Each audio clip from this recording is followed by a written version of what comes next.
As we all know, economics is a study. Okay? It is a science. Economics is a study. It is a science. Therefore, it involves an analysis. Diba?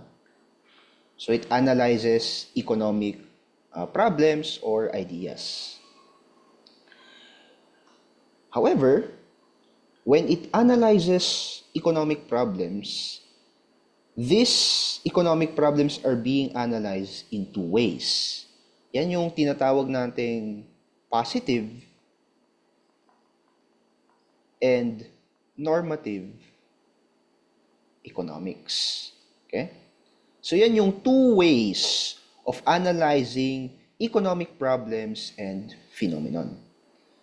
So for this lesson, we will be talking about these two branches of economics, positive and normative.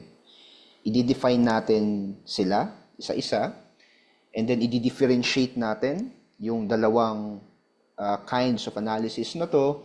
And then at the end part of my presentation, I will give you some statements. And then we will try to answer kung positive ba or normative yung mga statements na yun. Let's move forward with positive economics.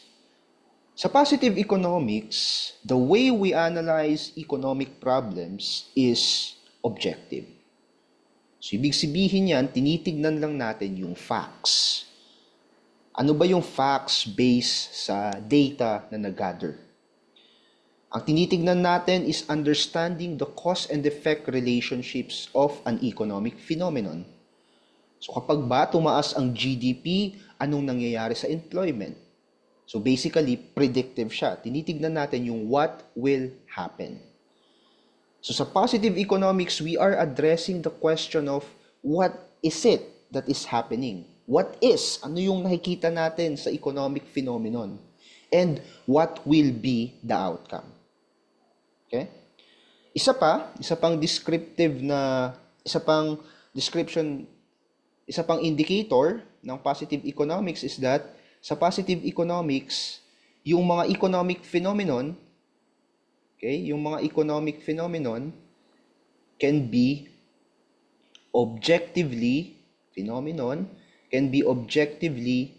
measured.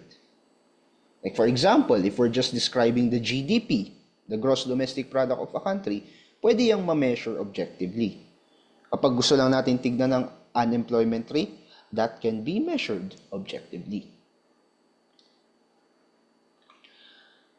On the other hand, kung ang positive economics focuses on the objective, what are the facts, sa normative naman, nag-shift yung focus sa ano ba yung dapat gawin.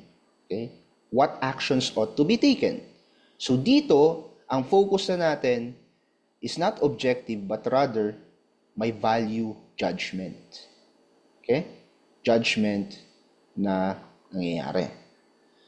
So the questions that we are addressing in a normative analysis is what should happen? Now, given the facts, which is positive economics, given the facts, ano na ngayon yung gagawin natin? What should happen? Okay? And for example, meron tayong dalawang solution. Between the two solutions, alin dyan ang mas maganda? Alin dyan yung mas makakabuti sa mamamayang Pilipino? So when we're asking those questions, it is a normative form of economic analysis. Klaro? Klaro. So let's see yung side-by-side na definition ng normative and positive economics para mas madali siyang i-differentiate. Okay? So sa positive economics, again, it is objective. So it's just talking about what is. Sa normative naman, it is subjective. Sa positive, ang focus, facts. What are the facts? Sa normative, nagbibigay siya ng value judgment. Ano yung dapat gawin? Right? So sa positive, it addresses the question, what is? Or what will be the outcome? Sa normative naman, what should be? Ano yung dapat gawin? Sa positive economics, it is a form of predictive analysis. So, yun nga, nasabi ko kanina, it predicts the outcome. What will be the outcome given these specific facts? Whereas sa normative naman, it is prescriptive. Kasi it is suggesting an action para ma-achieve natin yung particular economic goal. So, klaro yung difference between the two? Okay, kung klaro, sigurado masasagot nyo itong tanong na to. So basically, I have here 4 statements. Sasagutin lang natin kung positive ba or normative yung statements na yon. Okay. So number 1, an increase in the minimum wage will lead to higher unemployment among low-skilled workers. Ito ba ay positive or normative? So kung titignan natin, ito ba ay objective or subjective? Okay. And sir, this is objective. Diba? Objective siya. Basically, dinidescribe lang niya yung facts. Right? Nagbibigay ba siya ng value judgment? Nagsasuggest ba siya ng specific action? Hindi. Diba? So dahil hindi siya nagbibigay ng value judgment, and very specific siya on what is the fact and what will be the outcome, ito ay positive economics. Number 2, the government should increase the minimum wage to reduce poverty. Objective ba to or subjective? Subjective. Tama. Kasi it is suggesting something. Ano yung suggestion niya? Ang gobyerno daw dapat itaas ang minimum wage. So dahil nagsasuggest siya ng something, it is prescribing something, then therefore, this is now a normative analysis. Okay? O number 3, tax cuts for the wealthy are unfair and should be reversed. O, ano kaya yan? Is this statement stating a fact that can be measured? Hindi, di ba? Now, when you say that things are unfair, can you measure that? Mahirap yan i-measure.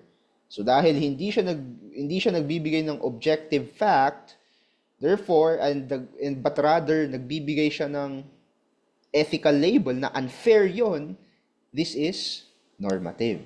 Okay? Kasi value judgment kapag sinabi mong unfair yung practice na yan. Di ba? Number 4, rising inflation reduces the purchasing power of consumers. So kapag daw tumaas ang inflation, humihina or bumababa yung purchasing power ng consumers. Positive, normative? Well, sir, this is a statement that is stating an objective fact. Tama? Plus, what will happen or what will be the outcome. So, predictive siya. Therefore, this one is positive economics. Okay? So, madalas, ang mga kongresista, mga government officials natin, hindi nila pinagtatalunan yung positive economics. Yung mga facts, hindi nila pinagtatalunan yan. Mostly, nagtatalo na sila kapag ang pinag-uusapan na is ano ba yung dapat gawin.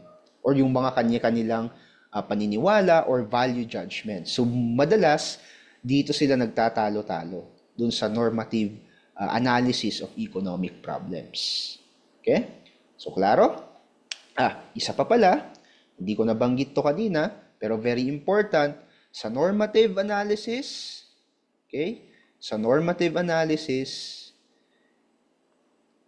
hindi siya nagbibigay ng objective facts na nami-measure. Okay? Yung statements sa normative analysis cannot be measured. Like number 2, the government should increase the minimum wage to reduce poverty. Well, ano yung basehan? Paano yan mami-measure? Diba? So, it's normative. Number 3, unfair. May measurement ba? Sa pagiging unfair, mahirap yan i-measure.